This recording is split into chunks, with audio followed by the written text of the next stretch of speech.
ടുനെറ്റ് news കാലാവസ്ഥാ വാർത്തയിലേക്ക് സ്വാഗതം. വേനലെത്തും മുൻപേ ചൂടിൽ ഉരുകിയൊലിക്കുകയാണ് കേരളം. മുൻവർഷത്തേക്കാൾ ചൂട് കൂടുതലാണ് ഇത്തവണ. കഴിഞ്ഞ വർഷം രൂപം കൊണ്ട എൽ നിനോയുടെ മാറാത്ത സാന്നിധ്യമാണ് കടുത്ത ചൂട് അനുഭവപ്പെടുന്നതിന് കാരണമായി കാലാവസ്ഥാ വിദഗ്ധർ ചൂണ്ടിക്കാണിക്കുന്നത്. സംസ്ഥാനത്ത് നിലവിൽ 40 ഡിഗ്രിക്കടുത്ത് താപനില അനുഭവപ്പെടുന്നുണ്ട്.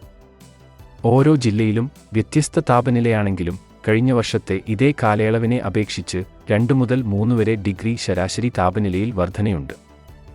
അതേസമയം ഏപ്രിൽ വരെ എൽ നിനോ സാഹചര്യം തുടരുമെന്നതിനാൽ ചൂട് ശരാശരിയിലും ഉയർന്നു നിൽക്കാനാണ് സാധ്യതയെന്ന് കൊച്ചി ശാസ്ത്ര സാങ്കേതിക സർവകലാശാല റഡാർ ഗവേഷണ വിഭാഗം ഡയറക്ടർ ഡോക്ടർ എസ് അഭിലാഷ് ചൂണ്ടിക്കാട്ടി.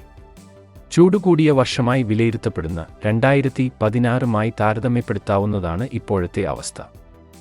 എൽ നിനോ ഏപ്രിലിൽ കുറയുമെന്നാണ് നിലവിലെ വിലയിരുത്തലെന്ന് അദ്ദേഹം പറഞ്ഞു.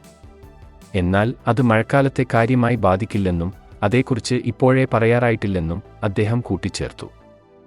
എൽ നിനോ നിലവിൽ ദുർബലമായി തുടങ്ങിയെന്നും ജൂണോടെ അവസാനിക്കുമെന്നും ആഗോള കാലാവസ്ഥാ ഏജൻസികൾ നേരത്തെ പറഞ്ഞിരുന്നു.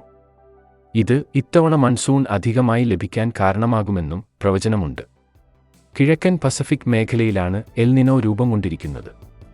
2023 ആഗസ്റ്റിൽ രൂപം കൊണ്ട എൽ നിനോയുടെ പ്രഭാവം കുറഞ്ഞുവരുന്നുണ്ടെങ്കിലും സാഹചര്യത്തിൽ മാറ്റമില്ല. ചൂടിനെ എൽ നിനോ സ്വാധീനിക്കുന്നുണ്ട്. കാലാവസ്ഥാ വാർത്തകൾ കൃത്യമായി ലഭിക്കാൻ ചാനൽ സബ്സ്ക്രൈബ് ചെയ്യുക. നന്ദി.